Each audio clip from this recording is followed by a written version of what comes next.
Hey everybody, welcome to another daily react to progressive rock, and today is, well, one of those famous, well-known bands, Dream Theater, for sure. Sort of, I guess, reignited the movement. They were one of the big ones doing progressive metal. And, of course, I didn't really follow them. I didn't like them at first, and I just sort of closed my ears and eyes to the band. Didn't listen to them. Didn't listen to much progressive rock for many years. So now I'm getting into it and really enjoying it, appreciating it. And so without further ado, this is a long song.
Could this be the end? Is this the way I die? Sitting here alone, no one by my side. I don't understand. I don't feel that I deserve this. What did I do wrong? I just don't understand. I just don't understand.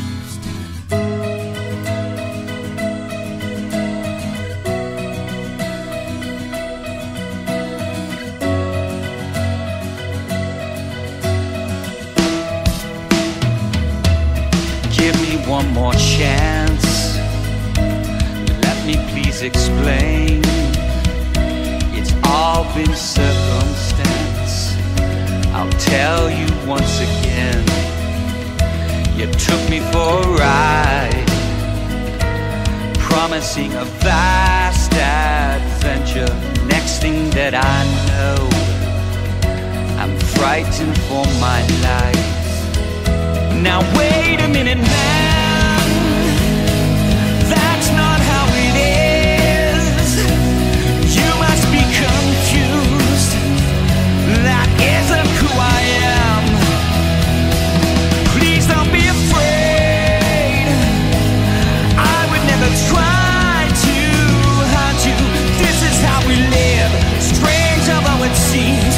Please try to forgive the chapel and the saint, the soldiers in the wine, the fables and the tales, all handed down through time.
We can't say anything, so you say something.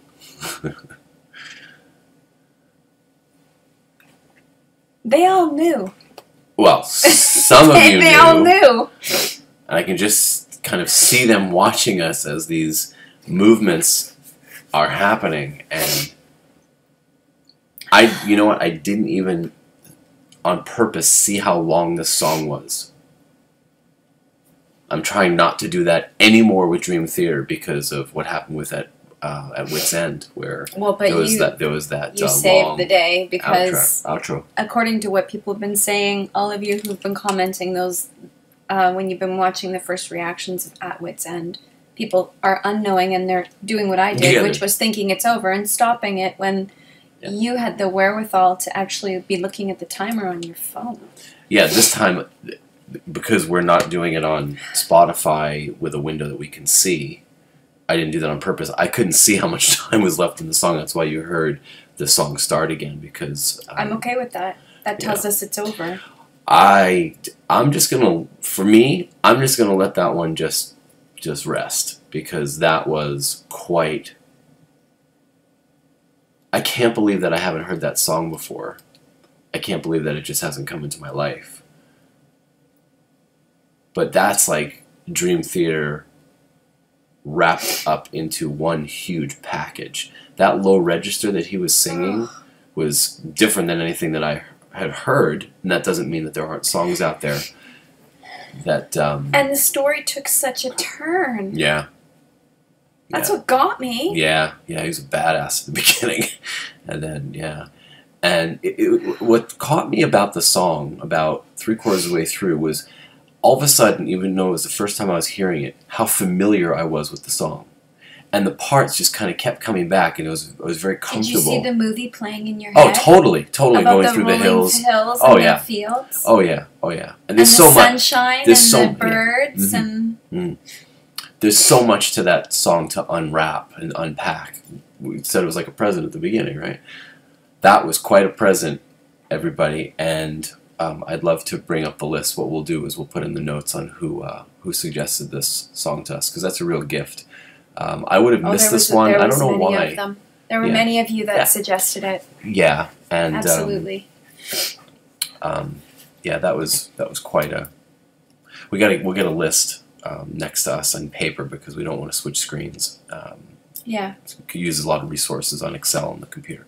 Anyway, I'm speechless. I am like, that was an amazing piece of work. So, thanks for. Oh well, thank you. I don't even know what to say. Thank you for picking it. This is going on a long video. We're on almost 25 minutes. Oh, so okay, it's time to shut off. Move on. Thank you. Thank you very much. Amazing. Thank you for listening. Thank you. With me. Later, everybody. Bye. Wow, that was a nice piece that really flowed so well. I don't know, haven't I reacted to Forsaken? I don't know. Man, that was an absolutely amazing video. Well, not video, but a song. Absolutely amazing from start to finish, like, absolutely amazing. The music was incredible from start to finish. The acoustic intro, and then we had just so many absolutely amazing guitar riffs, the piano segments from, not piano, but keyboard, probably a little bit of piano, but keyboard segments from Rudess. I didn't really hear much of Myung in this. Of course, I wasn't, I don't really think I was paying much attention to the bass in this song. I was mainly focusing on Petrucci, Rudess, and Portnoy's, like, synchronization. And, I believe this was his last song with Dream Theater, and, man, if it was, what a fitting send-off. That was absolutely amazing. And the lyrics, so let's get to a little bit of a lyrical analysis. I'm not really that great at analyzing lyrics. Anyone that's watched my channel knows that. But from what it seemed like as he was visiting, so Petrucci, from what it sounds like, I don't think this was like a real story. I think it was probably inspiration. If it was a real story, that's a pretty incredible story. That was good. That was excellent storytelling in a song. It took me just a little bit, but when I was into the story, I was definitely sucked into the story. Love all the transitions. Fabulous guitar soloing. The end guitar solo there by John was stupendous. Very emotional, very melodic. I love that solo. I love the interplay with the keys and the guitar. I love everything about this song. Yeah, very good choice. What an epic. Does he leave at the end? Is this whole record what this record is off Black Clouds and Silver Linings? I think that's the name of it. Is this whole album a concept as well? Or is this just an episodic song here that tells a story separately from the others? Right, okay, so that was Count of Tuscany by Dream Theater. Musically, that took me through so much. That took me on a journey. Like I paused and said before, you're always kept on your toes with Dream Theater, from what I've heard. They're always constantly chopping and changing, and God knows how it comes to them. That last bit before the acoustic section came in was almost as moving for me as what Ghost Love Score did for me. You know, there was bits where I was really taken back by what I was hearing, and again that kind of wall of sound coming at me.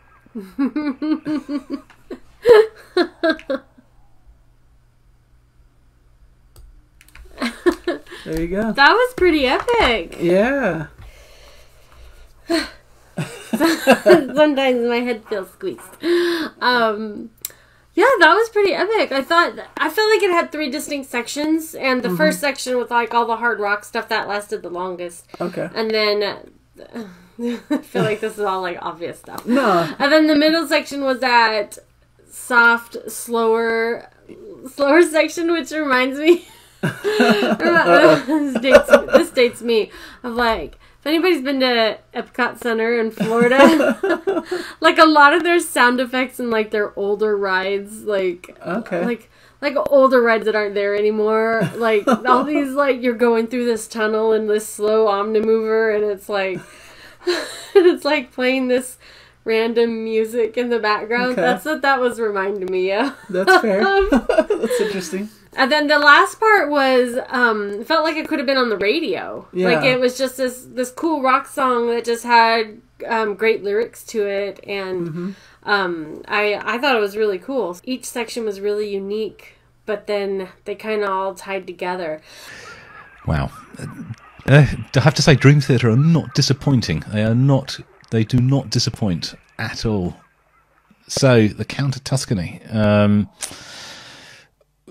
Just an absolute melting pot of different influences and styles and awesome piece of music. I talked a lot through that as we were going along because there was so much happening and things were sort of piquing my interest that I just wanted to sort of mention because I'd probably forget about it when I get to the end. I absolutely loved that. And what I love about this style of music that I'm sort of starting to discover more and more about, that we are calling sort of prog metal, prog rock, progressive music, post rock, post metal, all this sort of stuff. I don't know why we have to give it all these sort of silly, funny names. Is it just not sort of like... I was going to want to call it symphonic, but symphonic metal is something completely different. That's not what I mean. It is just music written in the way that it might have been written for an orchestra, but using sort of much more contemporary instruments, so guitars, keyboards, and bass and a drum kit rather than a percussion section. It just feels so symphonic. It's like sort of a symphony. You have sort of an overture, and you have sort of the middle parts, and you have crescendos, and it's just I don't really know. Different movements almost. It's just I absolutely love it, and it's just so the antithesis of this absolute disposable 3-minute, 4-minute pop song that most of the world is listening to and is used to. This has got so much more substance and meat on the bones, and kind of means something in a way that a lot of much shorter music doesn't. And that's perfectly. I'm not trying to diss music at all, diss pop music, because that's not what I'm trying to do. It is absolutely fundamentally important to a huge amount of people, and to me to some extent as well. You can't.